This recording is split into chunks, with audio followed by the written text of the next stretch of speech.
Twende. Ni mechi ngumu. Ni mechi ambayo na imani kwamba itakuwa na ushindani mkubwa. Na ndio mechi pekee mimi kwa imani yangu inakwenda kujenga taswira ya mashindano ya klabu bingwa barani Afrika.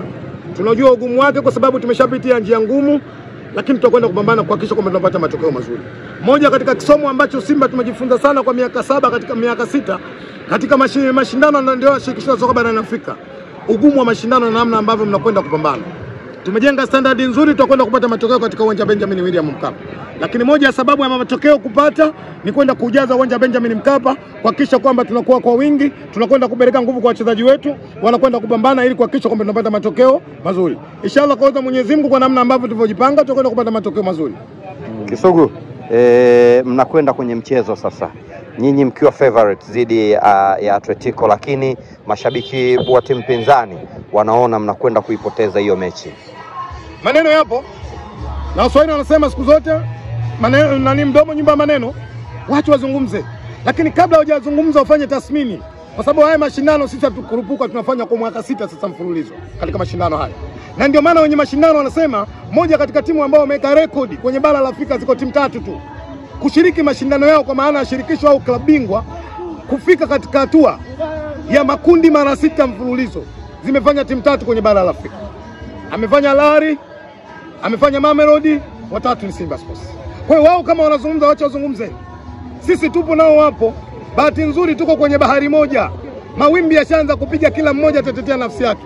Lakini mwisho wa siku kuna wengine watazama, kuna wengine wataibuka. Kwa namna ambavyo Simba sisi tulivyojipanga, mimi naamini tutaibuka.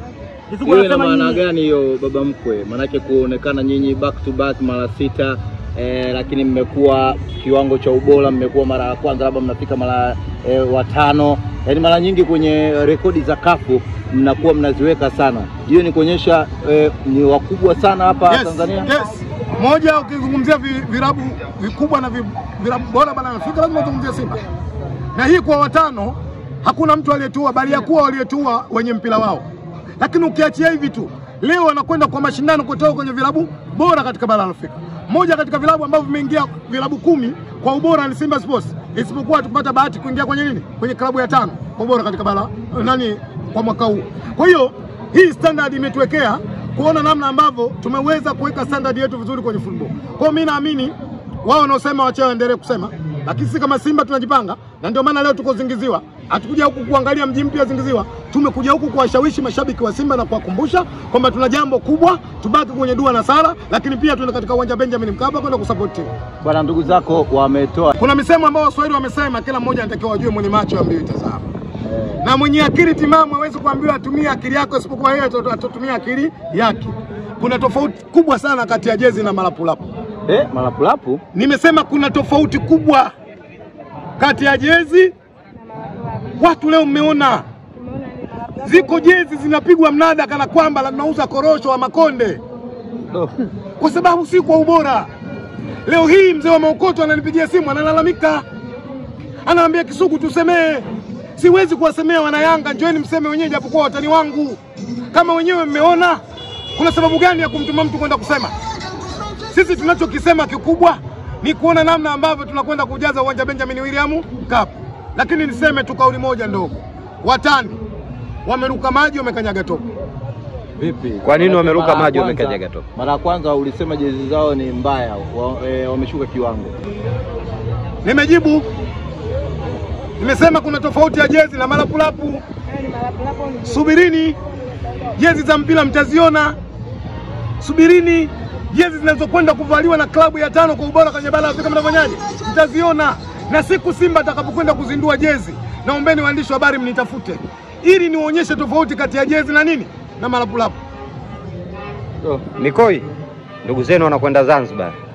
Mechi wakataa? Hatuna ndugu sisi. Yaani mnawakataa? Sema wale vijana wanaishi Mchafukoge wanakwenda Zanzibar. Vijana binafsi wanaishi Mchafukoge wanakwenda Zanzibar. Mchafukoge ni wapi? Niwapongeza. Dar es Salaam Africans asili yao ni Mchafukoge. Ili neno la Jangwani wanaita vijana wa leo, lakini sisi wazee wa zamani tunaita kule Mchafukoge. Kwa nini tulikuwa tunaita Mchafukoge? Wakati tunatoka bandarini kubeba mizigo tumechafuka, sehemu ambapo tulipokuwa tunakwenda kuoga ni kule. Na ndio maana tukasema kule kunaitwa nini? Mchafukoge, maana yake ukichafuka kule unakwenda kufanyaje? Kuoga. Kwa hiyo ile neno la Jangwani limeitwa juzi tu. Kwanza pale hapana sifa ya kuitwa jangwa. Kwenye mto unahitaji jangwa. kwenye mtu unahitaji Jangwa pale panaitwa Mchafu Koge, na ndio maana hata ile kata ni kata Mchafu Koge.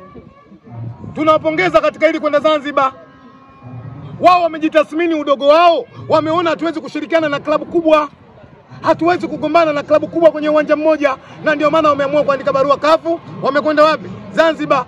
Binafsi kama Kisugu nawapongeza katika maamuzi haya. Kisugu, umejisikiaje kuona shabiki mwenzako wa Simba nani Mchome nataji watu katika uwanja wa Benjamin William Mkapa? Mimi nafikiri haya ni mambo makubwa ya kuwazungumza kuliko mengine. Hayo mengine tukiachana na hilo